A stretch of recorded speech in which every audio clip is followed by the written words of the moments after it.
The last normal second of my marriage sounded like a wooden hanger scraping across a metal rod. That's what I remember. Not her voice. Not a slammed door. Just that thin, ordinary sound from the closet while I lay there pretending to be asleep. I almost said, "Don't forget it's trash day." That was me back then. Focused on schedules. On what needed fixing. On what needed managing. I didn't turn around. When I finally did, her side of the bed wasn't just empty. It was cold in a way that told me she'd been gone a while. I walked through the house slowly, like I was inspecting storm damage. Closet half cleared. Jewelry box missing. The framed photo from our trip to Maine gone from the dresser. She didn't take much. Just enough. By noon, the bank confirmed the savings account had been drained. By mid-afternoon, I learned our country house had already been listed for sale. Papers signed weeks earlier. Legal. Clean. Quiet. No note. You expect shouting in moments like that. Rage. Broken plates. What I felt was something worse. I stood in the kitchen holding the phone, thinking about lawyers. Police. Explanations. My hand was shaking, and I don't shake easily. Then I put the phone down. If I forced her to sit across from me and say she didn't love me, I wasn't sure I could carry those words for the rest of my life. So I chose not to hear them. That was my first decision. And maybe my biggest mistake. Oh, yes. This is really big mistake in his life, I think so. But we always do it mistake. Me too. Maybe you. I went to work the next Monday like nothing had happened. Engineers don't get days off for heartbreak. Bridges still need calculations. Systems still need maintenance. I was good at my job. Steady. Predictable. The kind of man companies build long-term plans around. At home, things were quieter. We never had children. For a while we said we were waiting. Then we stopped saying anything at all. After she left, I went to a specialist. I didn't tell my family. Sat in a bright room with charts on the wall and a doctor half my age explaining results. "There's no clear issue," he said. I nodded. Walked out feeling like something inside me had shifted anyway. Because if there was no issue, then why didn't we have a family? I carried that question for years. Friends became grandfathers. I learned how to clap and smile at birthday parties that weren't mine. I'd go home afterward and sit at my own kitchen table with one chair permanently empty. Whiskey helped. Not recklessly. Just enough to blur the edges of the quiet. You don't collapse from something like that. You build around it. That's what I did. Retired 5 years ago. Moved to a calmer neighborhood. I mow my own lawn. I argue about football with my friend Tom. My dog Rusty sleeps at my feet. The cat pretends she doesn't care about either of us. It's not a bad life. It's just a careful one. Yesterday afternoon, I was sorting through old project folders. I don't even know why. Maybe I needed proof I built something that lasted. Rusty started pacing. Low growl. He doesn't do that unless something's off. Then the doorbell rang. Nobody rings my doorbell without texting first. I froze. My chest tightened in a way I haven't felt since my 40s. Not sharp pain. Just pressure. Like my body remembered something my mind hadn't yet caught up to. I stood there in the hallway staring at the door. For a second, I thought about not answering. You learn to protect a quiet life. You don't open the door to ghosts unless you're ready. The bell rang again. I opened it. At first, I saw a stranger wearing the outline of someone I used to know. Shorter hair. Lines where confidence used to sit. No sharp business suit. No expensive perfume filling the air ahead of her. Then she looked at me. Same eyes. 25 years collapsed in that 1 second. Jack, she said. I wish I could tell you I felt anger. Or satisfaction. What I felt was something closer to exposure. I suddenly became aware of my weight. The gray in my beard. The pill organizer visible down the hallway. I felt older standing in that doorway than I had an hour earlier. And beneath that, something I didn't expect. Relief. Not that she was back. Relief that she was real. That I hadn't imagined the last 25 years. I almost closed the door. Not dramatically. Just a small push forward. Protect what I built. Keep my version of the story intact. Because unanswered questions become manageable. You live around them. You structure your days around them. Answers can tear through everything. She didn't step forward. Didn't cry. Didn't apologize. She just said, I should have told you the truth. Truth. That word hit harder than anything about money ever could. I stepped back. Not because I forgave her. Not because I trusted her. Because I needed to know what I'd been living with all these years. Rusty sniffed her carefully as she walked inside. The cat froze halfway up the stairs, tail twitching like she knew this house was about to shift. We sat at the kitchen table across from each other. Same afternoon light. Same wood grain. Two older people carrying 25 years of silence between them. Up close, I saw her hands weren't steady. And in that moment, something settled in my stomach. If she had come back for closure, I could survive that. If she had come back for money, I could survive that. But if she had come back because of something we lost, something I never even knew we had, I wasn't sure I was strong enough to hear it. And as she opened her mouth to speak, I realized something that scared me more than her leaving ever did. Part of me still loved the sound of her saying my name. Why is this happening? Why? I don't know. But this is story really interesting. I don't know why she do this. Why? He is beautiful man. Really cool man. Why? She didn't apologize. Not right away. She folded her hands on the table like we were about to negotiate a contract instead of dissect a marriage. I didn't leave because you were cruel, she said. I gave a short laugh at that. It surprised even me. Congratulations, I told her. I wasn't cruel. The words tasted bitter. She didn't flinch. You weren't, she said. You were steady. You were predictable. You were safe. Safe. I leaned back in my chair. That sounds like something you say about a neighborhood. Not a husband. For the first time, she looked down. You built everything like a system, she said. Even us. That one hit. I felt heat rise in my face, and I hated that she could still do that. I provided, I said. You said. I showed up. I didn't cheat. I didn't gamble. I didn't disappear. You decided, she replied quietly. All the time. There it was. She started naming things I'd buried under the word responsibility. I handled the accounts. I chose when we'd move. I chose when we'd invest. When she talked about opening her own firm, I talked about risk and stability and timing. I felt like I was an extension of your plan, she said. Not a person with my own. I wanted to argue. To list the vacations. The dinners. The way I fixed her car in the rain once without being asked.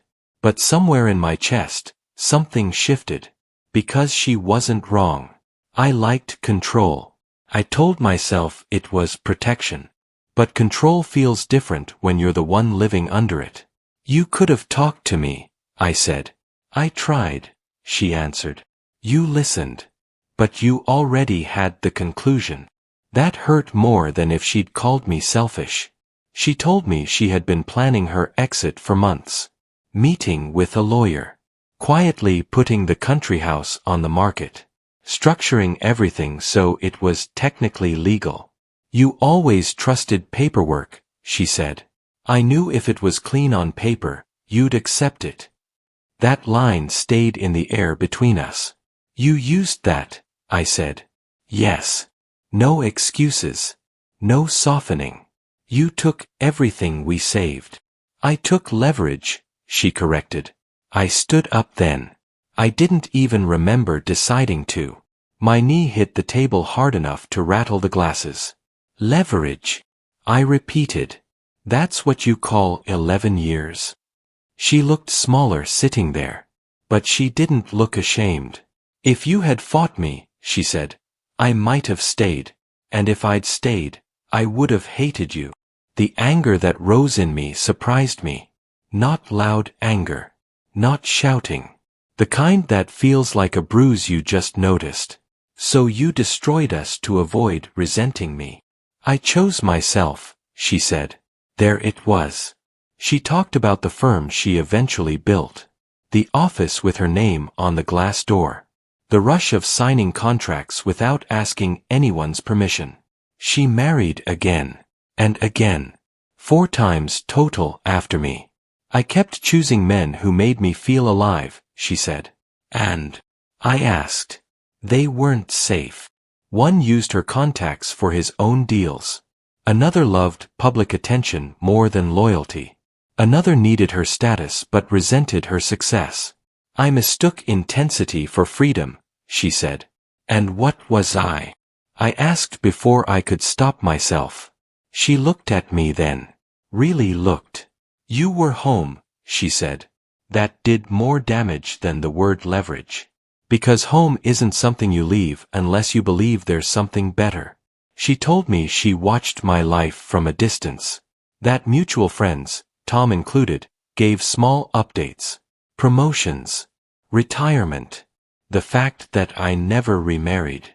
You could have called, I said. I almost did. More than once. So why didn't you? Because if I heard your voice, I knew I'd feel safe again. And I wasn't done proving something to myself. I sat back down slowly. All those years I told myself I wasn't enough. Not exciting enough. Not ambitious enough. Not tall enough. Turns out I was too steady. The 4th marriage collapsed in courtrooms and negotiations. Money tangled. Reputation bruised. She handled most of it herself. That part sounded true. Then she told me about the accident. Rain. Highway. A truck that didn't stop. I don't remember impact, she said. Just waking up to machines. No ex-husbands there. Just her daughter at the foot of the bed. I realized I had built everything except something that lasted, she said. And that brought you here? I asked. She hesitated. No, she said. That made me start telling the truth. The way she said it made my stomach tighten. I suddenly understood that everything so far, money, ambition, control, was the outer layer. There was something underneath.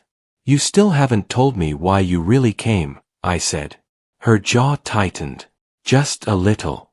There's something else, she said. And the room felt smaller. Not because I was angry.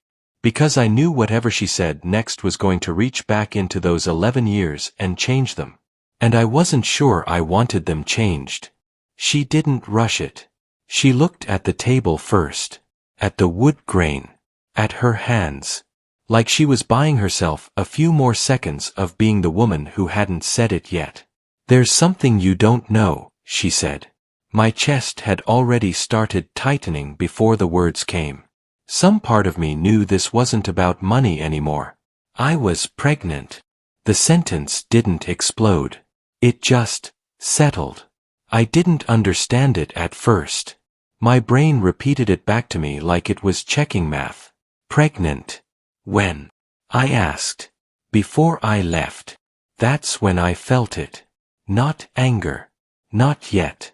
Something hollow, Like the floor under you isn't where it's supposed to be. All those years, I said. We thought we couldn't. Her eyes were steady. Too steady. We could. I let out a breath that sounded like a laugh, but it wasn't. It was the sound a man makes when his past rearranges itself in 1 second. I saw that doctor's office again. The fluorescent lights. The polite tone. No clear issue. I walked out of that building thinking maybe I just wasn't built for fatherhood. All those birthdays. All those quiet Christmas mornings. You're sure? I asked. It was yours, she said. And I believed her. What happened? I asked, even though I already knew the answer lived somewhere dark. She didn't soften it. I ended it. The words were clean, controlled, final. I stood up so fast my chair scraped hard across the floor. You decided, I said. Yes. No tears. No trembling voice. Just fact. I walked to the sink and gripped the counter with both hands. I didn't trust myself to look at her. My face felt hot. My throat dry. We had talked about kids once. I remember her standing by that same sink years ago, sunlight catching in her hair, asking if maybe we should try sooner instead of later. And I told her we had time. We were always building something first. You let me believe it was me, I said quietly. I didn't think about what you would believe, she answered. I was thinking about leaving. Leaving. Like our marriage was a building she needed to evacuate. If I had told you, she continued, you would have fought for us. You would have promised change. And I would have stayed out of obligation. And that would have been so terrible. I asked. Yes, she said. Because I didn't know who I was yet. And I was afraid I'd never find out if I stayed. I'm afraid too. I am afraid for your destiny, for your choice, for your mistake and your life. Something I do not understand here and she, but this is really happened in his life. There it was. Not hatred, not cruelty, fear of becoming small. But what about me? I turned around then, looked straight at her. You made that decision for both of us. Yes. You made me a man who couldn't have children. Her jaw tightened. I didn't mean to. But you did. Silence filled the room like smoke. I imagined a different life for a moment. A child with my last name. A son asking me how engines worked. A daughter sitting at this same table doing homework. Noise in the hallway. Toys underfoot. Instead, I got quiet. Years of it. I blamed myself, I said. I thought my body failed us. She closed her eyes for a second. I know. You don't, I said. You don't know what that does to a man. That was the closest I came to losing control. I wanted to say something cruel. Something that would cut as deeply as what I'd just learned. The words formed in my head. I swallowed them. Because hurting her wouldn't bring back a life that never had a chance to begin. Does your daughter know? I asked. No. Of course she doesn't, I thought. We were both silent then. Two older people sitting in the wreckage of a decision made in our 30s. I thought I was choosing freedom, she said. And I thought I was building a future, I replied. We were both wrong in different ways. For 25 years, I carried the belief that I wasn't enough. Not strong enough. Not capable enough. Not built right. Now I had to carry something else. That I almost had everything I thought I'd never get. And no one told me. I can't undo that, she said. No, I answered. You can't. Another pause. Then she looked at me differently. I didn't come back to be forgiven, she said. I came back because you deserved the truth. Even if it costs me you all over again. That line should have made me feel powerful. It didn't. It made me feel tired. For the first time since she walked through my door, I didn't feel anger. I didn't feel relief. I felt older.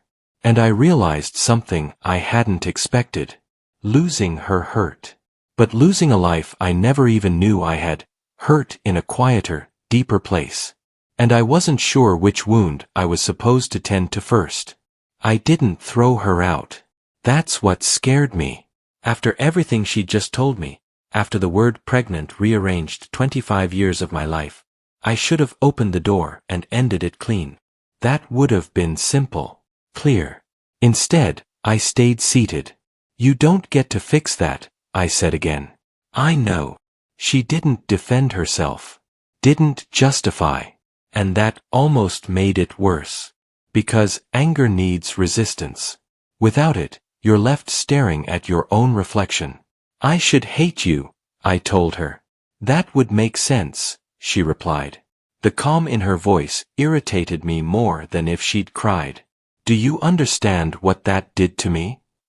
I asked. You didn't just end a pregnancy. You rewrote who I thought I was. She didn't interrupt. For years, I continued, I thought something in me was broken. I thought I couldn't give a woman a child.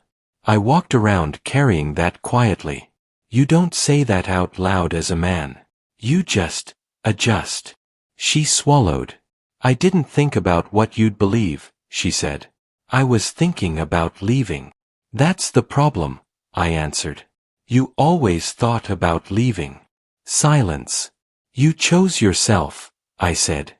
You chose freedom. Yes. And I chose us, I said. Even when you were already halfway gone. That hung between us. She leaned forward slightly. If I had told you, you would have fought for us. Yes, I said. I would have. And I would have stayed out of obligation. And that would have been so terrible. I asked. Yes, she said again. Because I would have resented you. And eventually, you would have felt that. I stood up and walked toward the window. I didn't want her seeing my face. I didn't get to resent you, I said. You removed yourself before that was an option. Behind me, she spoke carefully. I was 33 and terrified. Terrified of becoming someone's wife and someone's mother before I figured out who I was. And what about me? I turned around. Did you ever wonder who I was becoming while you were figuring yourself out? That landed. She had no quick answer. You made me a man who thought he wasn't enough, I said. Do you understand that? Every relationship after you carried that shadow. You didn't remarry, she said quietly. No. Was that because of me? I thought about lying. No, I said finally. But you were part of it. I didn't trust easily. And I didn't want to build something I might lose again. The room felt smaller. I didn't come back to ask for your life, she said. I came back because you deserved to know the truth. Even if it cost me whatever chance I might have had. I laughed softly. You think this gives you a chance? I don't know, she admitted. I only know I couldn't keep pretending you were just a chapter 1 closed cleanly. She looked older then. Not in the face. In the posture. All those marriages, I said. All those men. Did you ever think about what you left behind? More than you think, she said. And still you didn't call. If I had heard your voice, she said, I would have felt safe. And I wasn't done proving I could survive without you. There it was again. Safe. All these years I thought safe meant boring.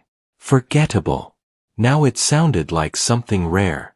I loved you, I said, the words heavier than I expected. Even after you left. Her eyes closed for a second. I know. No, I said.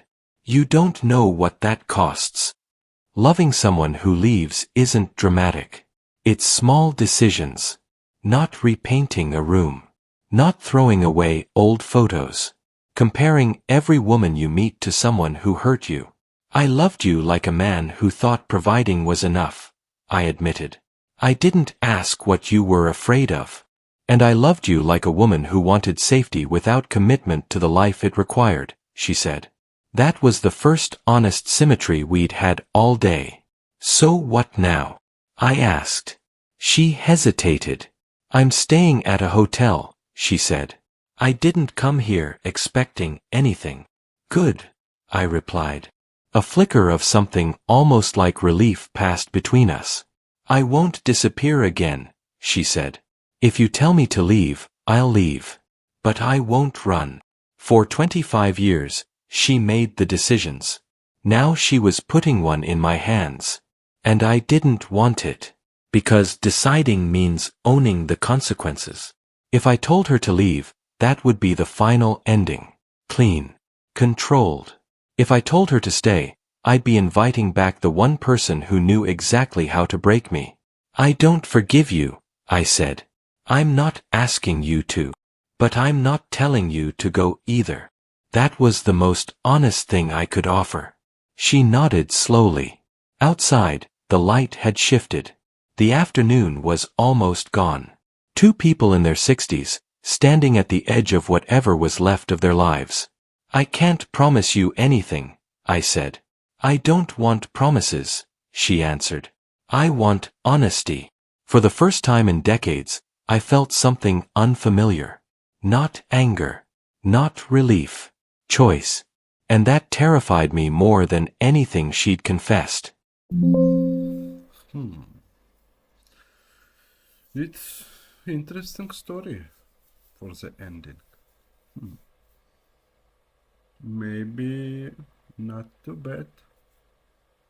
Maybe not too bad. She didn't ask to stay. That mattered. After everything, the pregnancy, the years of silence, the way she had quietly dismantled and rebuilt parts of my identity, she didn't reach for me. She didn't cry. She didn't say she loved me. She put on her coat. I'll be at the hotel, she said. I won't disappear again. 25 years ago, she left before I understood what was happening. This time she waited for my decision. When the door closed, the house didn't feel empty. It felt exposed. Like the walls had heard too much. Rusty looked at me from the hallway, head tilted, waiting for direction. I realized I'd been standing still for several seconds, staring at the door. I thought about following her. I didn't. Instead, I walked back into the kitchen and sat down where we had just been. The chair across from me was empty again. Familiar. For most of my adult life, I thought my story was simple. She left. I wasn't enough. I carried on. Now I knew the truth was Messier. She didn't leave because I was broken. She left because she was afraid of becoming something she didn't choose. And in that fear, she made a choice that shaped both of us. I poured a glass of whiskey out of habit. Then I stopped. Set it back down. Tonight needed clarity. I walked through the house slowly. The hallway. The spare room that could have been something else. The garage filled with projects I never quite finished. I tried to picture forgiveness at 65. It doesn't look like passion. It looks like routine. Doctor appointments. Slower mornings. Quiet evenings that don't feel as heavy because someone else is in the room. But it also looks like memory. Every argument. Every silent decision. Every place where I didn't ask what she was afraid of. And every place where she didn't ask what I needed. I stepped outside onto the back porch. The air was cooler now. The kind of evening where you hear distant traffic but nothing close. When you're young, you believe time is something you can negotiate with. When you're older, you understand its inventory. You don't have infinite years left to be stubborn. I sat down on the porch step. Part of me wanted to protect what I'd built. A quiet, controlled life. No surprises. No risk of being blindsided again. Another part of me knew that control had cost me once already. She had been right about something. I built everything like a system. Predictable, structured, safe. But life isn't an engineering problem.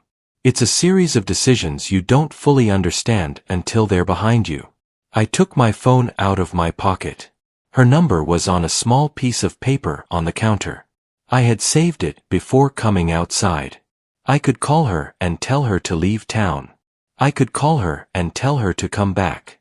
Or I could let this night pass and pretend nothing changed. That last option felt the most dangerous. Because doing nothing is still a choice. I thought about the child we never had. About the man I thought I was. About the years I spent adjusting to a version of myself that wasn't true. Then I thought about something else. If I told her to leave, I would finally be the one ending it. Clean. Controlled. Final. If I told her to stay, I would be choosing uncertainty at an age when most men avoid it. I realized something uncomfortable. I wasn't afraid of her leaving again. I was afraid of needing her. That's harder to admit at 65 than at 35. I leaned back against the porch railing and closed my eyes. Did I still love her? Yes. Not the way I did when we were young. Not with urgency or possession.